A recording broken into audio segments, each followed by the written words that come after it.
ராஜராஜன் விருது, அதாவது எம்ஜிஆர் இருந்த காலத்தில் ராஜராஜன் விருது தான் 1 லட்சம் ரூபாய் விருது. மற்ற விருதுகள்லாம் 10,000. நாங்கள்லாம் பாரதிதாசன் விருது வாங்கும்போது 10,000ம் 4 பவுன் தங்கப்பதக்கம் தான். ராஜராஜன் தான் 1 லட்சம் ரூபா வருது. அந்த விருதை யாருக்கு கொடுக்கலாம் என்று கேட்டபோது நாவலர் நெடுஞ்செழியன் அவர்கள் அன்றைக்கு எழுதி கொண்டிருந்த ஒரு எழுத்தாளர் பெயரை சொன்னார்.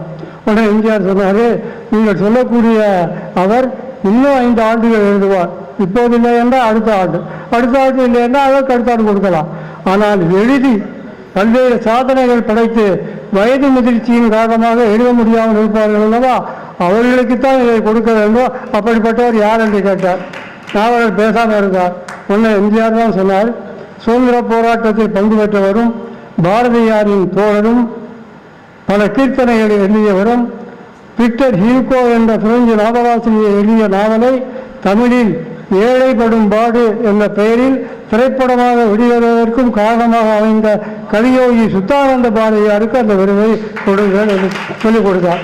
அப்படிப்பட்ட பெரும்பெருமை படைத்தவர்.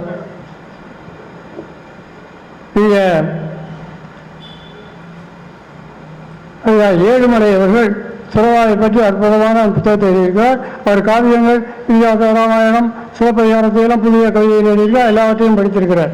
இவர் சொல்றார், ஒரு விதையின் வீரியம் அந்த மண்ணுக்கும் விண்ணுக்கும் தான் தெரியும் என்று சொல்லுகிறார்.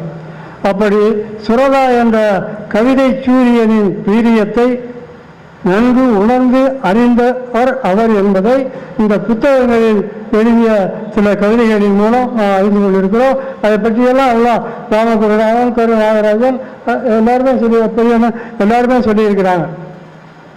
அதாவது பூவுக்கு தாமரை, பொண்ணுக்கு சாம்பூனதம் என்பார்கள். பூவுக்கு தாமரை, பொண்ணுக்கு சாம்பூனதம், பாவுக்கு வெண்பா என்பார்கள். அதே போல பண்புக்கு நமது பேராசிரியர் ஏழுமலை. அவர் பண்பின் நிறைவுடமாகவும் அன்பின் உறைவிடமாகவும் விளங்கக்கூடியவர். அது எல்லாவற்றையும் அவங்க சொல்லிட்டாங்க. அதனால் திருப்பி அதையே நான் சொல்ல வேண்டும் என்ற அவசியம் இல்லை. அதே போல சுரதா இன்றைக்கு விழா சொல்லும்போது சொன்னார், இல்லை பிரபாகரன் சொல்லும்போது சொன்னார், இந்த பட்டுக்கோட்டை கல்யாண சுந்தரத்துக்கு விழா எடுத்தார்கள்.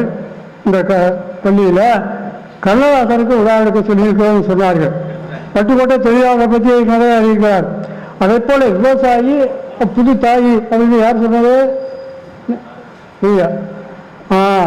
அப்படி சொன்ன மருதகாசிக்கு நீங்கள் விழா எடுக்கணும். ஏனென்றால் மருதகாசி விவசாயிகளை பற்றி 11 பாடல்கள் சினிமாவில் எழுதியிருக்கிறார். அந்த அளவுக்கு சினிமாவில் யாரும் எழுதியவே இல்லை விவசாயத்தை பற்றி மருதகாசி எழுதிய அளவுக்கு. அதற்கு நீங்கள் கண்ணதாசன் விழா எடுத்துங்க, பட்டுக்கோட்டை விழா எடுத்துங்க, மருதகாசிக்கும் விழா இந்த பள்ளியில் நீங்கள் நடத்துங்க. அதற்கான முயற்சியை நீங்கள் செய்ய வேண்டும் என்று நான் கேட்டுக்கொள்கிறேன். எப்படியோ அவருக்கு ஒரு விழா இருக்கணும். ஏனென்றால் கண்ணதாசன் பட்டுக்கோட்டைக்குள்ள முன்னோடியில் இப்போ சொன்னாங்க, எல்லாத்துக்கும் முன்னோடி ஏர் ஓட்டியே வர்றாரு. இப்போ சொன்னார்ல இந்த கண்வடி பூந்து தானே தூக்கி படத்தில் கண்வடி பூந்து கருத்தினில் கலந்த மின்னொழியே ஏன் மௌனம் வேறெதிலே உங்கள் மௌனம் வேற எதிலே உங்கள் எண்ணம் இல்லாத அதை வரும். எண்ணம் வேம்பு மொழி கரும்பு என்னை பிரிந்த உன்மனம் இரும்பு. உடனே அவர் சொல்லுவார், கண்ணே போதும் சொல்லம்பு உன்னை கணமும் பிரியேன் நம்பு. உடனே அவர் சொல்லுவா, உண்மையில் என்ன உமக்கரும்பு உண்டென்றால் இல்லை இனி வம்பு அப்படின்னா. உடனே அவர் சொல்லுவார், கண்ணில் தகவலே துரும்பு கைமொழியே நீ என்னை விரும்பு. அதாவது புகர ஓசையில வைத்து புகர ஓசைத்து முதல்ல பாட்டு எழுதுனது அவர் தான். அதுக்கப்புறம் தான் பட்டுக்கோட்டை சேரமத்தா பேர் திருப்பி இல்லை மத்தா கல்யாண பரிசுல அந்த பாட்டு என்ன தீபாவளியை பற்றி சிரிப்பில் வெடிக்கிற கேட்கு அப்படி இப்படிலாம் வரும்ல. அதுக்கப்புறம் அவர் எழுதினார். அதுக்கப்புறம் தான் கண்ணதாசன் எழுதினார், பூவா பூத்திருக்கு பூமியில் 1000 பூ பூமியில் சிறந்த முதல் ஏர் ஓட்டிய மருதகாசி. அவர் எல்லாவற்றுக்கும் முன்னோடி அவர் தான். அவருக்கு நீ அவசியம் விழா எடுக்க வேண்டும் என்பதை மீண்டும் மீண்டும் வலியுறுத்துகிறார். சொல்லலாம், தமிழுக்கு கதி என்று கம்பரையும் திருவள்ளுவரையும் சொல்லுவார்கள். அதாவது புலமைக்கு கம்பர், அதாவது உலக நீதி நூல்களிலே திருக்குறள் உள்ளதைப் போல எந்த நூல்களிலும் நீதி நூல்கள் கிடையாது. ஆகவே அப்படிப்பட்ட நூலை தந்த திருக்குறள் தான் தலைமை புலவன் நீதி நூல்களுக்கு.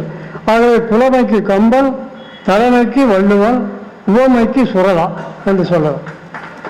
அதே போல உவமை சொன்னவன் எவனும் கிடையாது. விழா ஒன்று தானே இருக்கும். அது மாதிரி சுரதா சுரதா தான்.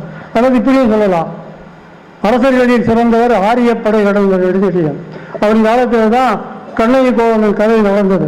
தவறாக தீர்ப்புரைத்து விட்ட வேண்டிய எண்ணிய மாத்திரத்திலே அரியாசனத்திலிருந்து உயிர் சிறந்து உடைந்த சங்கோலை நிமிர்த்தியவர். அதனால் அரசர்களில் சிறந்தவர் ஆரியப்படை கடந்த எழுதிய என்று போற்றப்படுகின்றார். ஆக அரசர்களில் சிறந்தவர் ஆரியப்படை கடந்த எழுதியர்.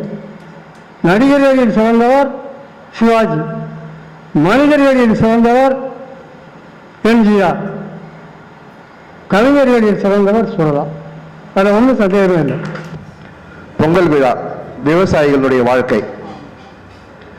பொங்கல் விழா நடப்பதற்கும் புவியுழவன் தானே, பொங்கல் அதை படைப்பதற்கும் புவியுழவன் தானே, எங்கும் எவரும் பசியார ஏழுழவன் தானே, பொங்கும் புகழ் பூமியிலே தங்க உழவன் தானே, கங்குலிலே கழனி சென்று கடமை ஆற்றுவானே, சிங்கம் என சீருவதும் சீருழவனாலே, தங்குதடை தாண்டுவதும் தரையுழவனாலே, பாங்காக படிப்பதுவும் பயிருழவனாலே, அங்குமிங்கும் பேராற்றல் ஆளுழவனாலே, அங்குமிங்கும் பேராற்றல் ஆளுழவனாலே, தை மாத முதல் நாளாம் தைமகளும் பிறக்க, தமதில்லம் தூய்மையிலே தண்ணெழிலில் சிறக்க, தைமகளும் வரும் நாளில் தளிர்களெல்லாம் திளைக்க, பூம்பொழிலாய் காட்சி தரும் முத்தாடை சொலிக்க,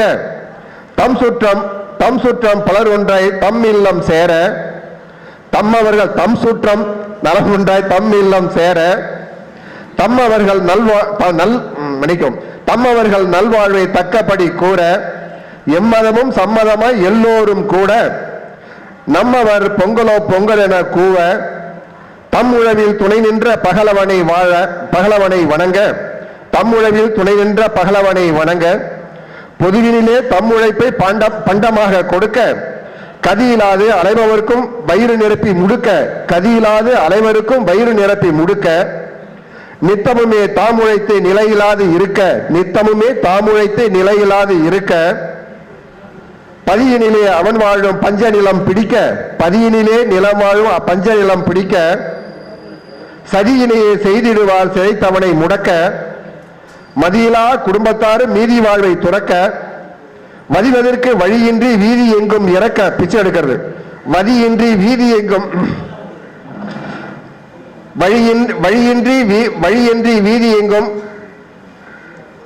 மதிவதற்கு வழியின்றி வீதி எங்கும் இறக்க, வாழும் வழி அறியாது வழியோரை முறைக்க, வீதியிலே வன் செயலால் வழியிலா சிறை நுழைய, வீதியிலே வழியிலாது வன் செயலால் சிறை நுழைய, அதிகாரம் கொண்டோர்கள் அவனை நாளும் துறப்பர், அடியுதையும் கொடுத்தவனை அடியோடு மறப்பர், போதைக்கு அடிமையாகி பாதையிலே படுப்பார், போதைக்கு அடிமையாகி பாதையிலே படுப்பார், வீதியதே வீடு எனவே வாழ முடி வெடுப்பார், சதிபதியா சேர்ந்து உழைத்தும் சீரிலாது களைப்பார், நாதியற்ற விலங்கெனவே வாழ்வில் அவர் தாழ்வார், பாதியிலே வாழ்விழந்து பாதையோரம் வீழ்வார், வழியேதும் இருந்திருந்தால் வாழ்விலே பிழைத்திருப்பார், விதியினையே அவன் வந்து வருந்தியவர், அந்த சொல்ல விருப்பப்பட ஆசைப்படல, விதியினையே அவன் வந்து வருந்தியவர் இறப்பார். வாய்ப்புக்கு நன்றி, வணக்கம்.